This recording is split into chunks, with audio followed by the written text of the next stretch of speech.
Hello दोस्तों, नमस्ते। स्वागत है आप सबका हमारी इंग्लिश की क्लास में। आ गए हम अपने चैनल पर टिल फाइनल डेस्टिनी पर। आई होप आप सब बहुत अच्छे होंगे। तो अपने सेशन को स्टार्ट करेंगे हम बिना टाइम वेस्ट करे। तो हम पढ़ रहे हैं, प्रोनाउन चल रहा है हमारा। प्रोनाउन में हम लोगों ने पर्सनल प्रोनाउन स्टार्ट किया है। तो पर्सनल प्रोनाउन के बारे में हमने पिछली क्लास में देखा था थोड़ा सा। जिसने भी ना देखी हो लास्ट क्लास, वो जाकर जरूर देखे। तो उसमें हम पर्सन्स के बारे में पढ़ा हमने, ठीक है। जेंडर्स के बारे में जाना था, है ना। तो जेंडर में ही जो हमने देखा था सॉरी, जो हमने पढ़ा था पर्सनल प्रोनाउन, तो उसमें सॉरी थोड़ी तबीयत डाउन चल रही है, एक मिनट। जो हमने पर्सनल प्रोनाउन पढ़ा था उसमें कुछ एग्जाम्पल हमने लिखे थे, he, she, it, they, we, I, you, इस तरीके के लिखे थे। तो ये जो भी एक्सप्रेशन थे ही और शी को छोड़ करके, वो किसी के लिए भी यूज किए जा सकते थे। लेकिन जो ही और शी था, उनका यूज़ हर किसी के लिए नहीं था, है ना। उनका यूज़, ही का यूज़ बस जो मैस्कुलिन जेंडर है उसके लिए, और शी का यूज़ फेमिनाइन जेंडर के लिए, ठीक है। समझ रहे हो आप। यानी कि फीमेल के लिए शी का यूज़ और मेल के लिए ही का यूज़, ये हमने पढ़ा था, है ना। आज हम पढ़ने वाले हैं उसी में से ही, उसमें इट भी आता है। इट का यूज़ हम पढ़ेंगे कि इट का यूज़ कहाँ कहाँ होता है। इट के बारे में ज़रा सा जानेंगे, फिर उसके आगे आगे बढ़ते रहेंगे ऐसे धीरे धीरे धीरे धीरे। तो पेशेंस के साथ चैनल पर बने रहे। चलो जी, बिना टाइम वेस्ट करें चलते हैं अपने टॉपिक पर। हमारा चल रहा है प्रोनाउन, है ना। आज हम देखेंगे यूज ऑफ इट। ये बड़ा कंफ्यूजिंग होता है, लोगों को बड़ा परेशान करती हैं ये चीज़ें। तो हम देखने वाले हैं इट का यूज़ कहाँ कहाँ है, ठीक है। तो सबसे पहले जब हम इट का यूज़ के बारे में देखेंगे, है ना, बना लेते हैं जरा अपना सॉरी। इट का यूज़ कहाँ कहाँ होता है, पता है। ये तबीयत ठीक करने के लिए यार डेली काढ़ा पी रहा हूँ इतना कड़वा पीना पड़ता है। चलिए अब धीरे धीरे हो रहा है, फ़र्क पड़ रहा है। तो इट का यूज़ करते हैं हम। सबसे पहले लिख लेते हैं कुछ चीज़ें लिख लेते हैं। इट का यूज़ होता है एक तो एनिमल्स के साथ, कोई भी एनिमल हो उसके साथ इट का यूज़ किया जा सकता है, ओके। और इट का यूज़ कहाँ करते हैं, बर्ड्स के साथ, है ना। बर्ड्स के साथ भी कर सकते हैं। इट का यूज़ इंसेक्ट्स, जितने भी इंसेक्ट्स हैं उन सब के साथ भी किया जा सकता है। आया इतना समझ में। अब देखो, इट का यूज़ नॉन लिविंग एक्सप्रेशंस जो भी होते हैं, नॉन लिविंग के साथ भी करा जा सकता है। नॉन लिविंग्स जितने भी हैं, ठीक है। अभी सबके एग्जांपल दूंगा, पहले नोट डाउन कर लेते हैं। और फिर इट का यूज़ इन्फेंट्स के साथ, है ना। इन्फेंट सुना है, इन्फेंट, है ना। इन्फेंट होता है, और इन्फेंट के साथ कर लिया। और क्या लिखे हैं, इन्फेंट के बाद हम जैसे लिख लेते हैं हमारा बेबी भी होता है ना। बेबी हो गया आपका, ओके। और फिर बेबी के बाद जैसे आपने किड लिख लिया, चाइल्ड लिख लिया, है ना। चाइल्ड इनके साथ हो गया, ठीक है। इनके साथ भी यूज़ किया जा सकता है। और जैसे हम देखें तो टाइम के साथ, है ना। डेट के साथ, है ना। डे के साथ, ओके। इस तरीके के और भी जैसे हम देखें तो मंथ के साथ हो गया आपका, है ना। वीक के साथ हो गया, ईयर के साथ हो गया, है ना। और भी कुछ अगर आप देखें तो सेंचुरी भी बोल सकते हैं आप। सेंचुरी के साथ हो गया, डिकेड के साथ हो गया, है ना, सेंचुरी, ओके। इस तरीके के कुछ ये एक्सप्रेशन जो होते हैं उनके साथ यूज़ होता है। और फिर अगर हम आगे बढ़ें तो आगे हम देखेंगे इसका यूज़ होता है सीज़न के साथ, ठीक है। सीज़न के साथ होता है, ओके। और इसका यूज़ होता है वेट के साथ। साफ साफ दिख रहा है सब लोगों को, कोई दिक्कत। फिर होता है इसका डिस्टेंस के साथ भी होता है ना। टेम्परेचर के साथ भी होता है। टेम्परेचर को शॉर्ट में लिख दूं, समझ जाएंगे आप लोग। टेम्परेचर के साथ भी होता है, वेदर के साथ भी होता है ना है ना, ओके। आ रहा है ना इतनी बात समझ में, ठीक है। वेदर में एच नहीं लगाएंगे, ठीक है। वेदर के साथ भी होता है। और इसका यूज़ सीज़न लिख लिया हमने, सीज़न लिख लिया। और इसका यूज़ सेंटेंस के साथ भी कर देते हैं। अभी देखेंगे हम कि सेंटेंस के साथ कैसे कर देते हैं, ठीक है। वेदर का यूज़, यह है वेदर, ओके। दिख रहा है इतना आप लोगों को, आ रहा है समझ में, कोई दिक्कत। ये कुछ एक्सप्रेशंस हैं जिनके साथ हम इट का यूज़ करते हैं। चलो जी कुछ एग्जांपल देख लो। एनिमल्स, जैसे मैं आपसे कहूँ कोई भी एनिमल का नाम ले लूँ, है ना, टाइगर कह दिया, डॉग कह दिया, ठीक है, उसके साथ it is a dog, as a it का यूज़ कर लेंगे, ठीक है। बर्ड्स, बर्ड्स के साथ भी कोई भी बर्ड हो, ठीक है, कोई भी पक्षी उसके साथ यूज़ कर सकते हैं। इंसेक्ट्स के साथ किसी भी इंसेक्ट के साथ यूज़ कर सकते हैं। नॉन लिविंग कोई भी चीज़ हो गई, जैसे कि ये मार्कर हो गया, पेन हो गया, बोर्ड हो गया, फोन हो गया, कोई भी नॉन लिविंग जो ना ग्रोथ कर सके, है ना रिप्रोडक्शन कर सके, है ना, ये चीज़ें। इन्फेंट, इन्फेंट के साथ होता है, बेबी के साथ होता है। अच्छा अब जरा एक चीज़ देख लेंगे आप लोग, ठीक है, इन्फेंट क्या होता है, इन्फेंट क्या होता है, यहाँ पे बता दूँ, यहाँ पे देखो। पहले थोड़ा सा आप जान लेंगे, सॉरी मैं ज़रा माफ़ी मांगना चाहता हूँ खांसी की वजह से अपनी। इन्फेंट, इन्फेंट कौन सा बेबी होता है, इन्फेंट किसको कह देते हैं, ठीक है, इन्फेंट किसको कह देते हैं, इन्फेंट कह देते हैं एक दिन से लेकर के 6 महीने तक के बच्चे को, यानी जिसका जन्म हुआ है ना, ठीक है, एक दिन से लेकर के जिसका जन्म हुआ है उसके 6 महीने तक, ठीक है, एक दिन से 6 मंथ्स तक, मतलब उसको इन्फेंट बोला जा सकता है। फिर उसके बाद अगर हम बात करें बेबी की, ठीक है, तो बेबी किसे बोल देते हैं, बेबी बोल देते हैं 6 महीने से, यानी 6 महीने से 2 साल तक के बच्चे को, ठीक है, 2 ईयर्स। और वो वाला बेबी नहीं, मेरे बेबी ने खाना खाया, वो वाला बेबी नहीं, है ना, वो तो बड़े वाला भी बड़ी लड़कियों को और बड़े लड़कों को बोल दिया जाता है, लेकिन ये वो वाला बेबी नहीं है, समझ रहे होगा आप, 6 महीने से लेके 2 साल तक के बच्चे को, ठीक है। और किड किसे बोला जाता है, किड बोला जाता है 2 साल से लेकर के 5 साल तक के बच्चे को, दिख रहा है इतना। और किड पता चल गया। किड के बाद आपका आता है चाइल्ड, है ना। चाइल्ड कौन होता है आपका, चाइल्ड होता है आपका 5 साल से लेकर 12 साल तक का बच्चा। जो भी 5 साल से लेकर के 12 साल तक का बच्चा है उसको क्या बोल दिया जाता है, उसको चाइल्ड बोल दिया जाता है ना। और 12 साल से लेकर के 12 ईयर्स से लेकर के 18 ईयर्स तक, ठीक है, 12 साल से लेके 18 साल तक का जो होता है उसको क्या बोल दिया जाता है, उस एज को बोल दिया जाता है एडोलेसेंट, ठीक है, एडोलसेंट, एडोलसेंट। आ रहा है समझ में। कुछ लोग इसको, ये एन है, ठीक है, दिख रहा है ना, कुछ लोग इसको टीनेजर भी कह देते हैं इस एज को, क्यों, क्योंकि इसमें टीन का साउंड आने लग जाता है, 13, 14, 15, है ना। कुछ लोग टीनेजर कह देते हैं, बाकी एडोलसेंट होता है, ठीक है। और हम लोग देखें जरा, 18 से ज़्यादा वाले को एडल्ट कह दिया जाता है, ठीक है, 18 से ज़्यादा वालों को एडल्ट बोल दिया जाता है। इतनी सी बात आप लोगों को समझ में आई। तो इनके साथ भी इट का यूज़ कर दिया जाता है। आ गया ना। इन्फेंट बोला जाता है 1 दिन से लेकर 6 महीने तक के बच्चे को। बेबी, मेरे बेबी ने खाना खाया वाला बेबी नहीं, ठीक है, बेबी 6 महीने से लेकर 2 साल वाला बच्चा। किड 2 साल से लेकर 5 साल तक का। चाइल्ड 5 साल से लेकर 12 साल तक का। एडोलसेंट 12 साल से 18 साल तक का। एडल्ट, ओहो यहाँ पे एडल्ट ही लिख दिया, एडल्ट हो जाए 18 प्लस वाले को, ठीक है, जो 18 प्लस है उसके लिए बोल देते हैं, 18 से लेके आगे तक वाला, समझ गए। तो आगे इतनी बात समझ में। और टाइम के साथ भी इट का यूज़ कर देते हैं, है ना। और डेट के साथ भी यूज़ होता है, डे के साथ भी यूज़ होता है, मंथ के साथ भी यूज़ कर सकते हैं, वीक के साथ भी, ईयर के साथ भी, सेंचुरी के साथ भी, ठीक है, सीज़न के साथ भी, इट इज़ रेनी सीजन, है ना। और वेट के साथ भी, डिस्टेंस के साथ भी, टेम्परेचर के साथ, वेदर के साथ, सेंटेंस के साथ, इन सब के साथ यूज़ होता है इट का, ठीक है।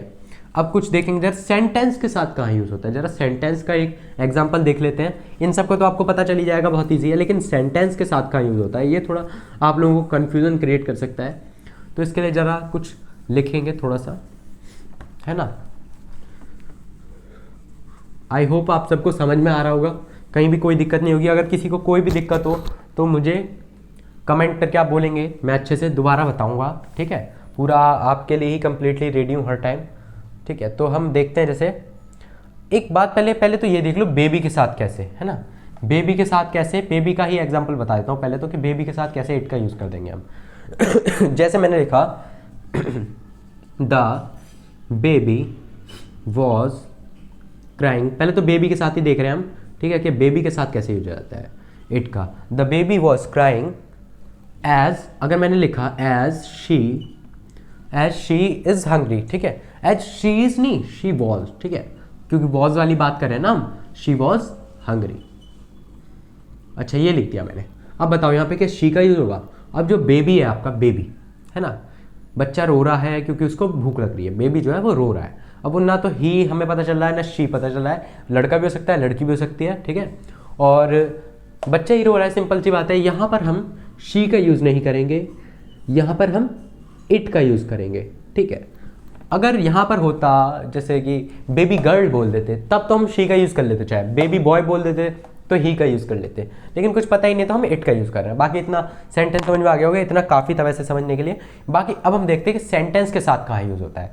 जैसे मैंने कहा, एक सेंटेंस मैंने दिया, Rahul is an honest person, Rahul is an honest person and I know it, ठीक है।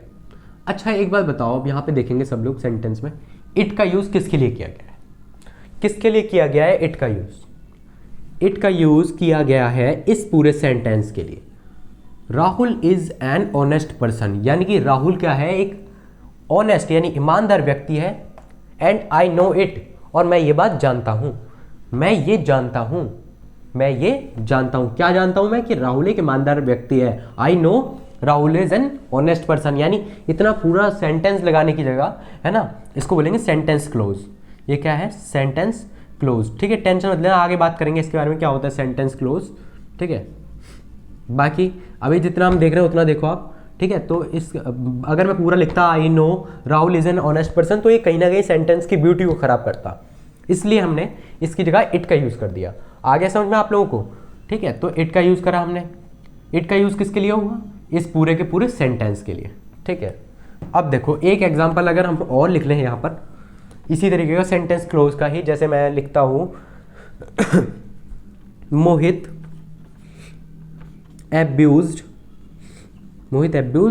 रोहित, मोहित ने रोहित को गाली दी, ठीक है। एंड एवरीबॉडी न्यू इट, ठीक है।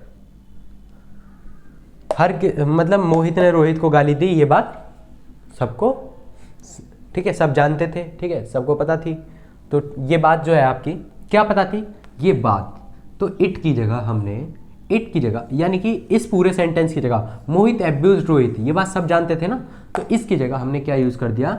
इसकी जगह हमने इट का यूज़ कर दिया। इस पूरे को लिखते तो इस सेंटेंस की ब्यूटी को मतलब ख़राब करता, इसलिए हमने इट का यूज़ कर दिया इसकी जगह, पूरे की जगह। आगे इतनी बात समझ में?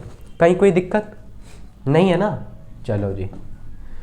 अच्छा अब एक बात बताएंगे सभी लोग, मुझे बताएंगे, ये बात थोड़ी इंपॉर्टेंट सी है। अब हम यूज़ ऑफ इट देख ही रहे हैं तो ज़रा एक चीज़ और देखेंगे हम सब, कि अगर लिखा है, अगर इट का हमें प्लूरल लिखना है, इट का हमें क्या करना है? प्लूरल। इट का प्लूरल क्या होता है आपसे पूछा जाए तो इट का प्लूरल क्या इट्स होता है? बताओ। या फिर इस तरीके से लिख दें, ऐसे ऐसे लिख दिया हमने इट्स। कौन सा होता है भाई? बताओ भाई, ये होता है या ये होता है? क्या होता है इट का प्लूरल? बताओ।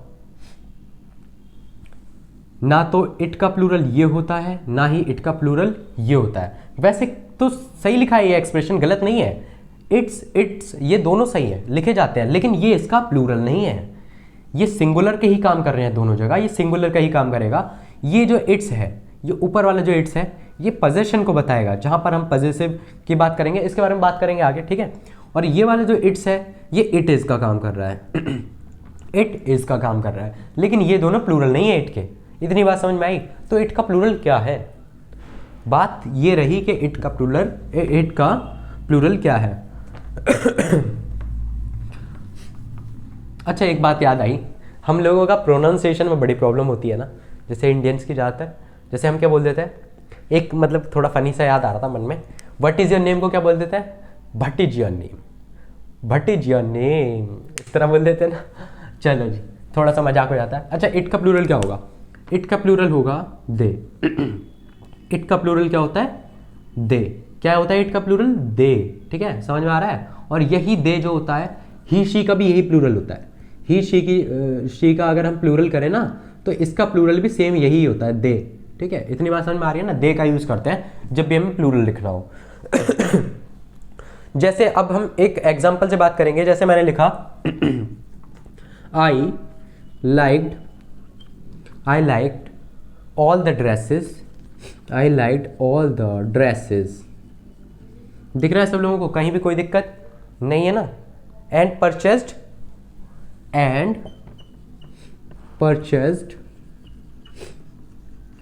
All of it.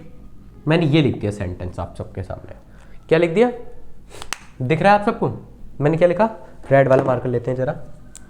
I liked, मैं बार बार रेड का यूज ही करना भूल जाता हूँ। रेड मार्कर भी मैं इसीलिए लाया ताकि आपको ऐसे कलरफुल मार्कर से पढ़ाऊँ। देखो, I liked all the dresses and purchased, सही लिखा ना, and purchased all of it. ठीक है, मैं, है ना, समझ में आ रहा है इतनी बात? कोई दिक्कत? बताओ जी, यहाँ पर क्या इट का यूज सही है?